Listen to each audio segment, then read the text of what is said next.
Esta mañana estaba en casa y en eso escuché dentro del baño como unos sollozos y me asomé. Y era mi hija de 7 años que se había encerrado en el baño y estaba orando. Estaba orando allí y estaba llorando también. Yo le toco y abro y le pregunto: Male, ¿qué te pasa, Male? Malena se llama ella. Y ella me dijo: es que estoy llorando para que nos llegue la caja. Es una caja que nos mandaron desde Estados Unidos, donde venían los regalos de Navidad para nuestros hijos. Y por problemas que hay con la aduana y un montón de cosas, pues no ha podido llegar y probablemente no llegue antes del día de mañana. Y ella estaba allí con su corazón quebrantado, llorando, pidiéndole al Señor que hiciera un milagro. Y sabe, aunque tenemos otros regalos para ella y para mi hijo, allí venían como que los regalos más especiales. Y yo le explicaba a ella, yo le decía: mira, te voy a contar la mala noticia y la buena noticia para que puedas entender. La mala noticia es que durante este año, aunque Dios nos ha provisto para todo, yo no he tenido un trabajo estable, y la verdad es que no tenía dinero para comprar regalos este año.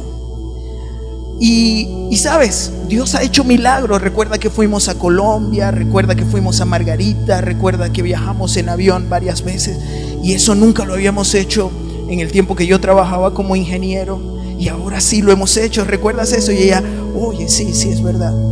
Así que la mala noticia es que habían grandes dificultades para esto, pero la buena noticia es que Dios proveyó, y tienes un montón de regalos. Tienes un montón de regalos que van a llegar. Lo único es que se van a tardar un par de días más. Pero tienes la tableta que pediste, Dios te la proveyó. Las muñecas que pediste, Dios te las proveyó. Solo tienes que esperar un par de días más. Así que ella dejó de llorar y comenzó a sentirse más tranquila. Y al ratico me dijo: papá, gracias por explicarme eso, por hacerme entender eso. Y sabes, cuando sabemos la mala noticia, cuando entendemos la dificultad, lo que costó, entonces apreciamos mucho más la buena noticia. ¿Entiendes lo que te quiero decir? Cuando hemos visto la dificultad, lo que costó, entonces allí podemos apreciar la buena noticia. Así que yo quiero preguntarte: ¿qué es el Evangelio? ¿No es cierto que son buenas noticias? Pero si no sabemos cuáles eran las malas noticias, probablemente no apreciemos el Evangelio como realmente Él es, con el peso, con la importancia que tiene el Evangelio. Y hoy vamos a hablar acerca de eso. Vamos a hablar acerca del regalo más maravilloso que Dios nos dio. Y en esta época de regalos, eso tiene mucha significación, ¿no es cierto? En esta época de regalos, hablar del regalo más importante que Dios nos ha dado tiene muchísima significación. Así que quiero hablarte de 3 verdades centrales del Evangelio. La primera verdad es que es el problema más grande que el hombre ha heredado. El problema más grande que el hombre ha heredado. ¿Y cuál es ese problema? Ese problema es el pecado. Ese problema es la perversión. Ese es el problema más grande que el hombre ha heredado. Y es un problema con el cual a todos nos toca lidiar. A todos, absolutamente. ¿Sabe? Mi abuelo era un hombre muy querido, un hombre muy recto, muy correcto. En donde nosotros vivíamos, yo me crié con él, y donde nosotros vivíamos todo el mundo amaba a mi abuelo, todo el mundo lo llamaba abuelo. Era un hombre extraordinario, la verdad. Y cuando el evangelio llegó a mi familia, él decía, pero es que, ¿por qué yo tengo que pedirle perdón a Dios? Si yo he sido bueno, si yo no le hago mal a nadie, ¿por qué tengo yo que pedirle perdón a Dios? Pero ¿sabe una cosa? Mi abuelo, aunque lo amé muchísimo y lo admiré y ha sido un pilar en mi vida, debo decir también que él tenía la tendencia a ser infiel. Y mi mamá tiene un hermano que es de su misma edad, pero nacido con otra mujer, ¿ok? Y sabe, en la casa todos sabían eso, todos sabían que mi abuelo era una gran persona, pero que tenía un problema de infidelidad, y que había tenido una familia en paralelo. Mas sin embargo, él no se daba cuenta y tenía una vida de orgullo, de soberbia, y él creía que todo estaba bien y que todos teníamos que rendirle pleitesía, y no se daba cuenta que todos también sabíamos que había una vida de pecado, pero él no lo miraba de esa forma. Y eso me hace recordar también una costumbre que tenía de adolescente de ir de campamento. Algo que me gustaba de ir de campamento era que durante el tiempo que estaba de campamento no me veía en el espejo por todos esos días, 5 o 6 días. Entonces yo andaba como un loco, no me peinaba, no nada, me dejaba crecer, bueno, lo que me salía de bigote, en fin, no le paraba. Y sabe, durante ese tiempo yo parecía un loco, pero no me daba cuenta. No me daba cuenta. Probablemente me veía bien mal, pero no me daba cuenta. Lo mismo que pasaba con mi abuelo, con su situación de pecado, con esa parte de perversión con la cual él tenía que lidiar. Y eso es mucho más profundo de lo que usted y yo realmente creemos. Y vamos a leer la palabra de Dios en Efesios capítulo 2. Dice de la siguiente manera. Voy a leerlo de acá de la pantalla, si son tan amables.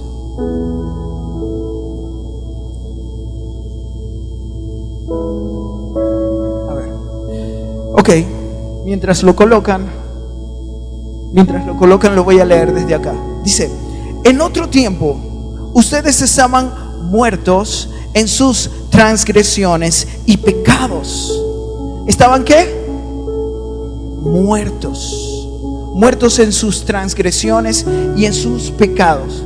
Ahora, ¿cómo estaban muertos? ¿Era que habían estirado la pata? ¿O cómo era eso? Estaban muertos espiritualmente. Pero la verdad es que la muerte espiritual es la muerte verdadera. Es la muerte real. Cuando las personas están muertos espiritualmente, realmente están muertos. Pueden estar vivos aquí en esta tierra y caminar y andar por allí, pero realmente están muertos. Y dice: en los cuales andaban conforme a los poderes de este mundo, se conducían según el que gobierna las tinieblas. ¿Cómo se conducían? Según el que gobierna las tinieblas. Y sabe, cuando cometemos pecado, cuando vivimos una vida de pecado, estamos bajo el dominio de Satanás. Y eso pareciera muy radical, pero esa es la verdad que nos enseña la palabra de Dios. Cuando estamos muertos y cuando vivimos vidas de pecado, estamos bajo el dominio de Satanás, bajo el dominio de los poderes de las tinieblas.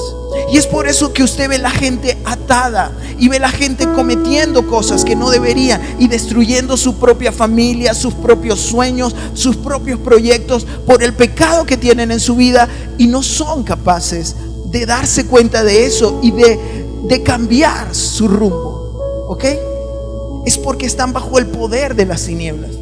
Y sigue diciendo: según el Espíritu que ahora ejerce su poder en los que viven en desobediencia. Diga conmigo: desobediencia. Pero ¿desobediencia a qué? ¿Desobediencia a qué? Desobediencia a la ley. Desobediencia a la ley. Porque si no hay una ley que desobedecer, entonces realmente no hay desobediencia. Es decir, usted no le puede decir a alguien que lo está desobedeciendo si antes no le ha dado una instrucción. ¿Entiende lo que le quiero decir? Esto es sumamente importante, probablemente de las cosas más importantes que vamos a hablar hoy. Desobediencia a la ley. Diga conmigo, desobediencia a la ley. ¿Ok? Y dice, en este tiempo también todos nosotros vivíamos como ellos, impulsados por nuestros propios deseos pecaminosos, siguiendo nuestra propia voluntad y nuestros propósitos. ¿Sabe? Hay algo dentro de nuestra tendencia a desobedecer que tiene que ver con una actitud de mirarnos a nosotros mismos, de no poner atención a Dios sino a nosotros mismos. Es decir, de ser que el centro de nuestras vidas seamos nosotros mismos. Entonces no somos cristocéntricos ni Dios céntricos, sino egocéntricos. Por eso dice que seguimos nuestra propia voluntad. Y sabe, cuando usted vive una vida centrada en sus propios gustos, en sus propias ideas, en sus propios pensamientos, entonces usted vive una vida desequilibrada. Probablemente allí reside el meollo de muchas situaciones en nuestras vidas. ¿Ok? Vivimos vidas, en vez de centrarlas en Dios, en vez de mirar a Dios primero, estamos mirando nuestras propias necesidades, nuestros problemas, nuestras situaciones, nuestros gustos. Y eso no nos permite obedecer a Dios. Y sigue diciendo, como los demás éramos por naturaleza objetos de la ira de Dios. Éramos por naturaleza objetos de la ira de Dios. En otra versión dice, éramos hijos de ira.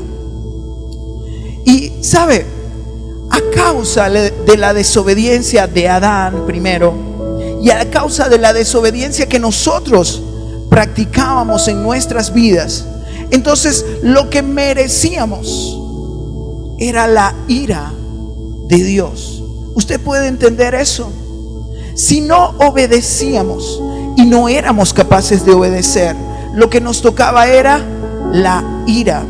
¿Sabe? Mi abuelo también era una persona que le gustaba que uno le hiciera caso. Y ay de que en algún momento lo desobedecieras o lo contradijeras. Ay de ti, porque ahí tenías que ver la ira, ¿ok? Y venía el castigo. Ahora, si eso era de un hombre imperfecto, de un hombre común y corriente, a ver, ¿quiénes aquí corrigen a sus hijos? A ver, ¿quiénes corrigen a sus hijos? ¿Quiénes los corrigen físicamente? A ver, si no los corrige físicamente, probablemente tenga algún problema, pero eso sería otro tema. Pero a los hijos hay que corregirlos físicamente, en amor, pero hay que hacerlo. Y sabe, eso era lo que a usted y yo nos tocaba, a causa de nuestra desobediencia a la ley. A la ley.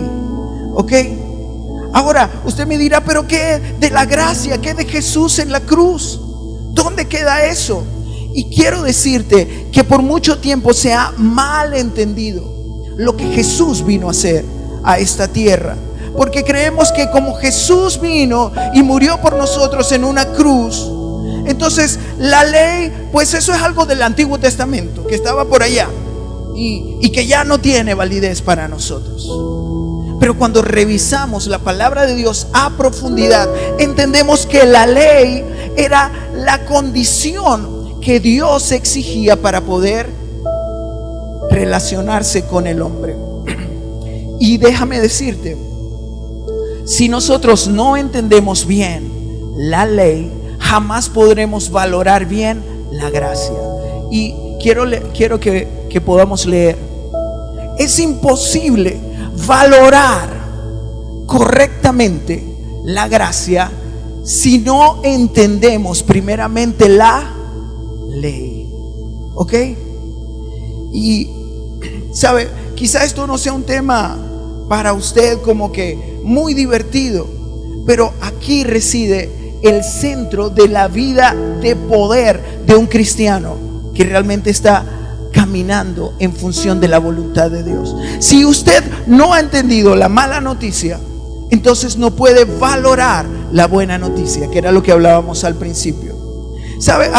Hace un tiempo vimos un graffiti que en la calle que decía: Jesús es la respuesta. Jesús es la respuesta. Y un tiempo después alguien colocó debajo: ¿y cuál es la pregunta? ¿Y cuál es la pregunta? Y tiene mucha validez, ¿sabe? Porque si la gente no entiende cuál es la pregunta, cuál es el problema, cuál es el meollo del asunto, es imposible que pueda valorar la respuesta. ¿Ok? Entonces, hablando de la ley, quiero saber, a ver, ¿quiénes son homicidas en este lugar? ¿Quiénes son? ¿Dónde hay algún homicida aquí? Ahora fíjese qué dice la palabra de Dios. Vamos a leerlo allí. Dice en Mateo 5, 21, 22. Dice: ustedes han oído que se dijo a sus antepasados: no mates, y todo el que mate quedará sujeto al juicio del tribunal. Pero yo les digo, esto fue Jesús, pero yo les digo que todo el que se enoje con su hermano quedará sujeto al juicio del tribunal. ¿Qué le parece? ¿Quiénes se han enojado con su hermano alguna vez? Ahora, ¿cuántos son homicidas? Mire cómo es la ley de severa. Y como usted y yo estamos sujetos, estamos hablando de algo que dijo Jesús. Y sigue diciendo: es más, cualquiera que insulte a su hermano quedará sujeto al juicio del consejo. ¿Quiénes han insultado alguna vez a un hermano? En un momento de rabia, en un momento de ira, de descontrol. ¿A quién le ha pasado eso? Probablemente a todos, ¿no es cierto? Y sigue diciendo: y cualquiera que maldiga quedará sujeto al fuego del infierno.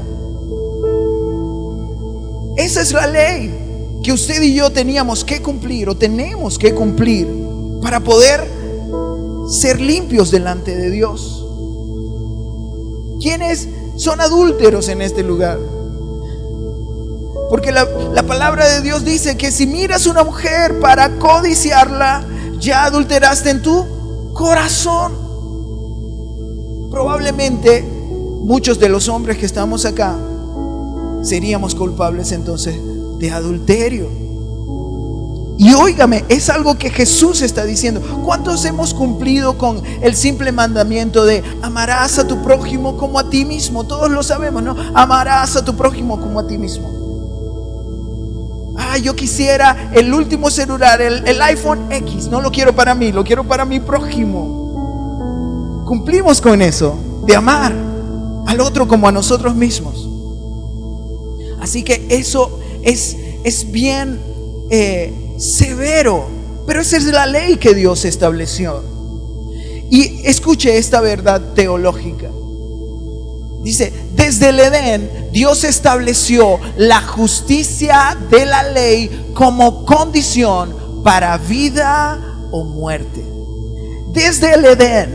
¿Sabe qué le dijo Dios a Adán? ¿Qué fue lo primero que le dijo? Tú puedes comer de todos los árboles, pero si comes del árbol del bien y el mal, ¿qué dice? De cierto, ¿qué dice?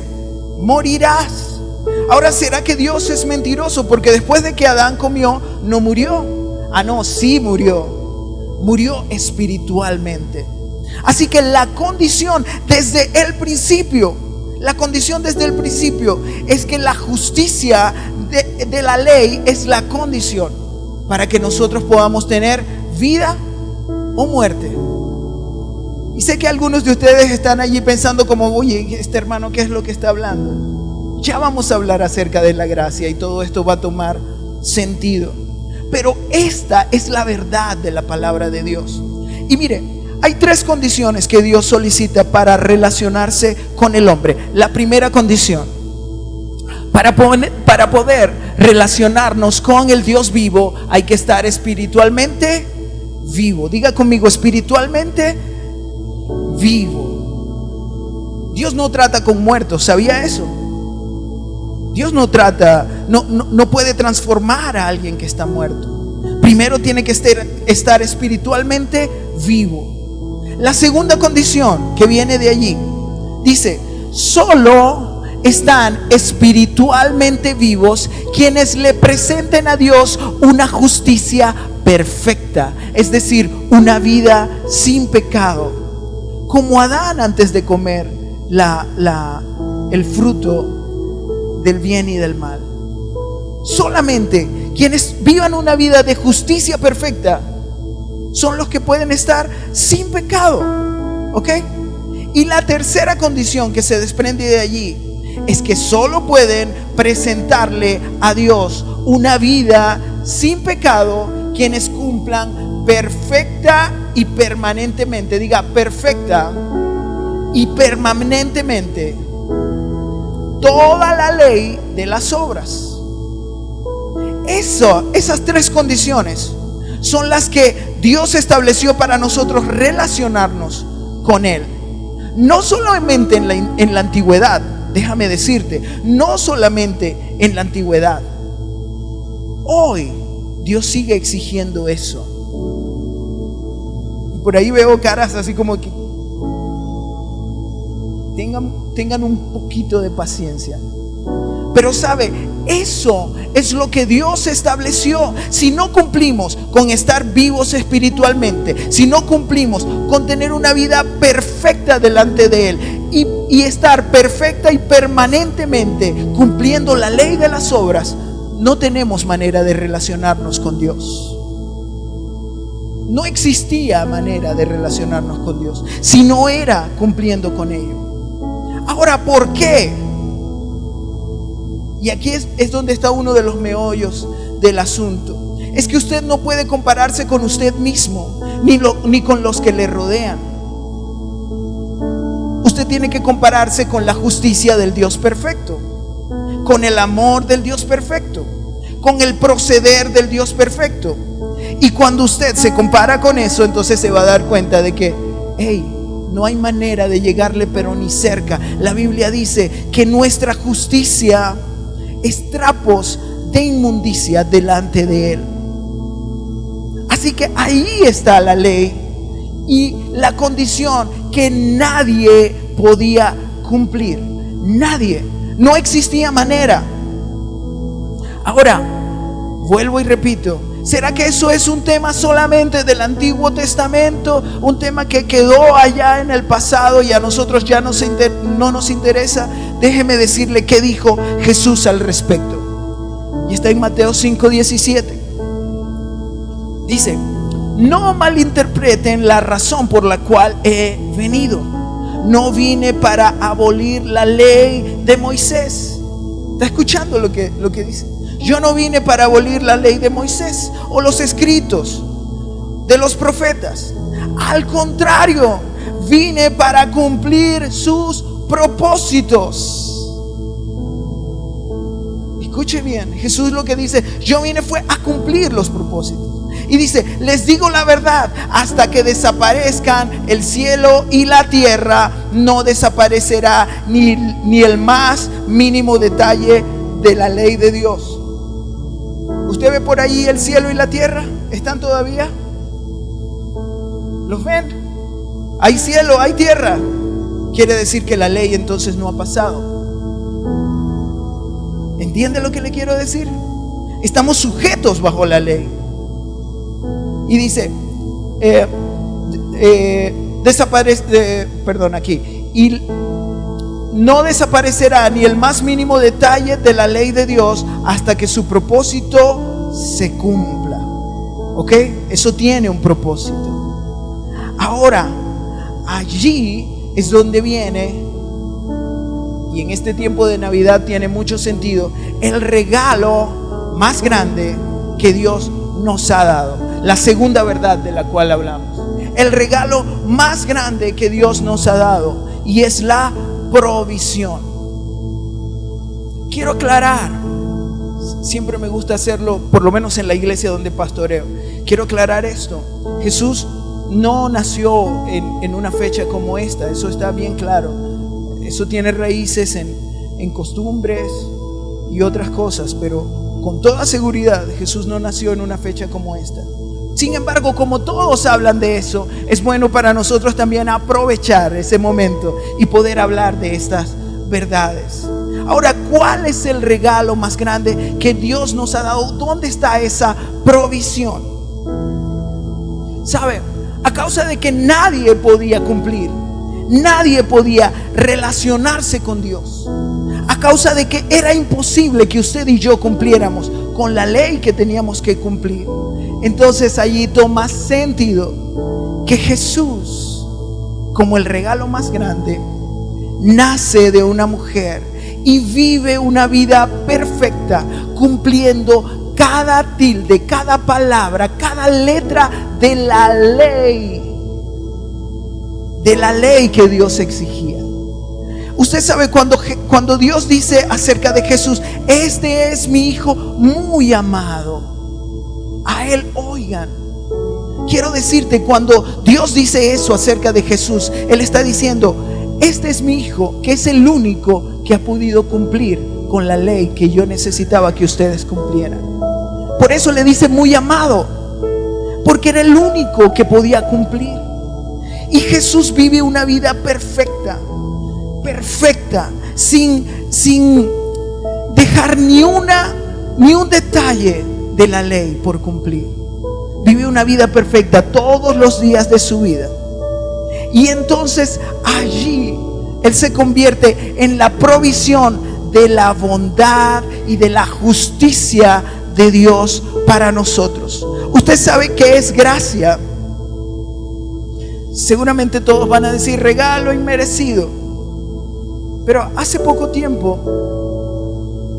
encontré un concepto que creo que significa mucho más. La gracia es la justicia de Dios revelada a través del Evangelio. Y esa justicia se cumple solamente en Jesús. Y quiero ponerles un ejemplo rápidamente. Vamos a ver allí el arca de Noé. ¿Recuerdan el arca de Noé? ¿Sabe? Desde el nivel del agua hacia abajo, ¿qué había?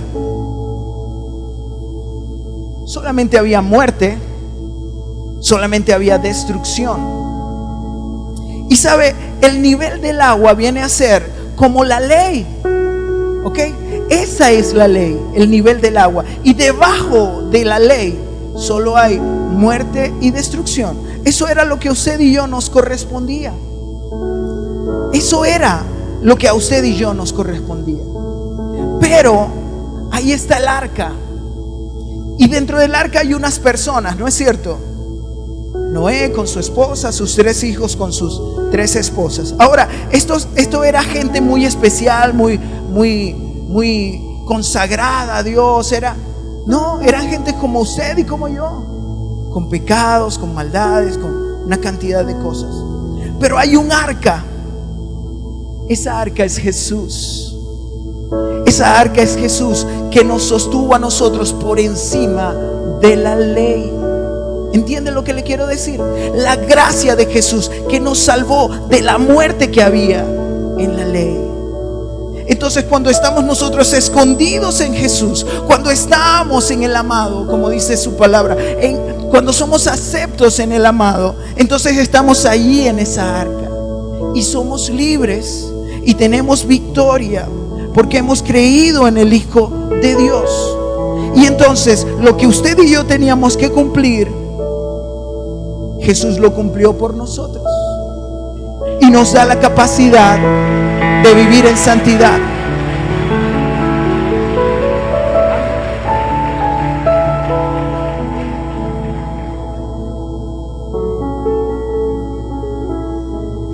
tema bien extenso, la verdad, y traté de poderlo condensar en estos 35 minutos. Voy a tratar de correr un poco para poder hablar de todo. Decimos, la gracia entonces es la justicia de Dios que se revela en el Evangelio. Y como dice en Efesios 2, 8 y 9, dice: porque por gracia sois salvos por medio de la fe. Esto no es de vosotros, pues es un don de Dios. ¿Por qué es un don de Dios? Porque Dios mismo cumplió con la ley. Porque Dios mismo se proveyó la manera de que usted y yo ya no fuéramos culpables de transgredir la ley. Y dice, no por obras. Y escúchame, no hay nada que tú puedas hacer para conseguir agrado delante de los ojos de Dios. No hay nada. Jesús lo hizo todo. Y cuando digo todo, es todo. ¿Sabe? Muchas veces tratamos de hacer cosas para el Señor porque lo amamos, porque Él ha sido tan bueno. Pero a veces haciendo esas cosas se nos olvida que no hay nada que nosotros podamos hacer para merecer la bondad de Él. Solo lo que Jesús hizo por nosotros. Eso es lo único que nos hace merecer la bondad de nuestro Dios. Dice, no por obras, para que nadie se gloríe. Y vamos a la tercera verdad. La transformación más grande que de esto ha resultado. Cuando usted y yo estamos en Jesús, cuando estamos en esa arca, entonces ahí es cuando podemos hacer cosas extraordinarias. Ahí es cuando podemos caminar en una vida de poder como cristianos, como hijos de Dios. Cuando estamos allí conectados a la fe en el Hijo de Dios, es cuando pueden venir realmente cambios y transformaciones profundas en nuestras vidas. Por eso el Evangelio es poder, pero ese poder viene en el momento que nosotros vivimos una vida en Cristo, una vida creyendo que Él ya lo hizo todo y que eso nos da la capacidad de nosotros poder hacerlo. Dice, porque somos hechura suya, creados en Cristo Jesús, ¿para qué? Para buenas obras, las cuales Dios preparó de antemano para que anduviésemos en ellas. El gran problema es que muchas veces nos quedamos con Efesios 2, 8 y 9, porque por gracia sois salvos por medio de la fe, y esto no de vosotros, pues es un don de Dios, y no por obra, para que nadie se gloríe. Y ahí lo cortamos y no vamos al 10. Y el 10 es tan importante como el 8 y el 9. Dice que hemos sido preparados para buenas obras. Dios quiere que usted y yo estemos en buenas obras. Y cuando somos capaces de amar a nuestro prójimo, entonces ahí estamos en buenas obras. Y cuando somos capaces de dejar el egoísmo de un lado y amar, aun cuando eso nos duele, ahí estamos viviendo en buenas obras. ¿Entiende lo que le quiero decir? Cuando dejamos el egoísmo de un lado, cuando llevamos vidas limpias delante de Dios, y solamente a través de Jesús podemos llevar esas vidas limpias delante de Dios. ¿Sabe? Dios, nosotros estábamos vestidos con unas vestiduras viles. Quiero leerte este último pasaje. Nosotros estábamos en Zacarías 3 al 5. Nosotros teníamos unas ropas viles. Dice, y Josué estaba vestido de vestiduras viles. Ese es nuestro pecado, nuestra culpa, nuestra incapacidad de poder agradar a Dios. Y estaba delante del ángel. Y habló el ángel y mandó a los que estaban delante de él diciendo, quitadle esas vestiduras viles. Así que Dios, esas obras malas que nosotros hacíamos, manda a quitárnoslas, esas vestiduras viles. Y luego dice, y a él dijo, mira que he quitado de ti tu pecado y te he hecho vestir de ropas de gala. Esas son esas buenas obras que Dios ahora quiere que nosotros andemos. Esa es esa nueva capacidad, esa transformación para poder vivir una vida de poder en el Señor. Y dice, y te he hecho vestir de ropas de gala. Después dijo, pongan mitra limpia, eso es como un turbante, sobre su cabeza, y pusieron una mitra limpia sobre su cabeza y les vistieron de ropas.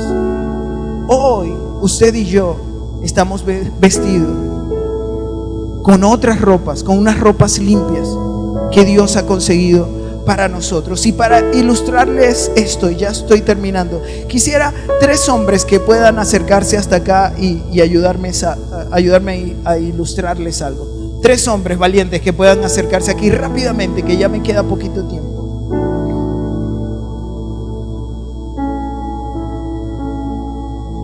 Y vamos, si puede ser aquí, voltéense hacia el público. ¿Sabe? En la cruz, en la crucifixión, estaba Jesús en el medio, y estaba un ladrón a su izquierda y otro ladrón a su derecha. Ahora, ¿qué pasaba? Estos 2 ladrones estaban vestidos con vestiduras viles, con vestiduras de pecado, ¿no es cierto? Si me puedes ayudar aquí, vamos a ponerle a mi hermano acá su vestidura vil, su vestidura de pecado. El Señor me lo guarde. Y el otro también estaba vestido con esas vestiduras. No le tape la cabeza, no hace falta que le tape la cabeza. Solamente queremos ver su rostro, queremos ver su rostro. Pero Jesús, que estaba en el centro, estaba vestido con esa perfección, porque Él se había podido cumplir con la ley y había vivido una vida perfecta delante de Dios. Así que ahí está el cuadro, los 2 hombres en pecado y este justo, perfecto, inmaculado delante de Dios. Ahora, ¿qué dice el ladrón de la izquierda? Dice, si tú realmente eres el Cristo, pues demuéstralo y bájate de la cruz. Y sabes, esa confesión, hay personas que siguen haciéndola. ¿Será que Dios es verdad o no? Pues yo no sé. Si Dios es verdad, entonces que me ayude. ¿Sabe? De esa manera confiesan muchas personas. Y esas personas que confiesan de esa forma, pues simplemente van a perdición. ¿Puedes bajar un poco? Se van a perdición. Sigue caminando hacia allá. Llegue. Si quieres, siéntese allá y se quita la vestidura allá. Esa persona simplemente va a perdición, porque tiene esas vestiduras viles, pero no tiene fe. Y lo que está es esperando a ver si Dios es real. Ahora, de este lado había otro ladrón, igual de culpable, igual de malo. Pero este hombre sí decía, ¿qué decía él? Hey, tú y yo merecemos esto. Tú y yo no hemos cumplido con la ley de Dios. Tú y yo no hemos hecho lo bueno. Pero este hombre, Jesús, este sí hizo lo bueno. Y luego va y le dice a Jesús, Señor, acuérdate de mí cuando estés en tu reino. Acuérdate de mí cuando estés en tu reino. Ahora, usted sabe, cuando este hombre hace eso, ¿qué hace Dios Padre? Pues Dios Padre viene y le quita a Jesús esta vestidura de perfección y le quita a este hombre esta vestidura vil de pecado, y agarra esta vestidura que le correspondía a él, a usted y a mí, y se la coloca a Jesús. Y esta vestidura de perfección que Jesús había ganado, se la coloca a ese hombre.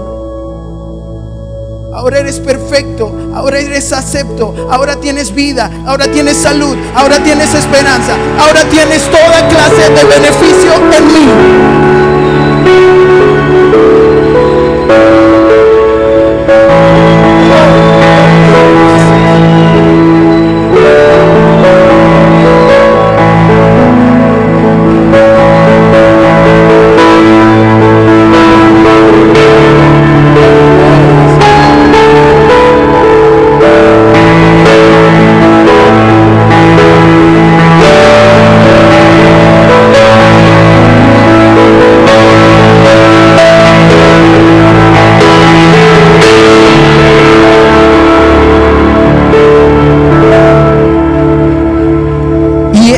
que era perfecto, llevó nuestro pecado, nuestra maldad, la ira de Dios, la llevó en su propio cuerpo.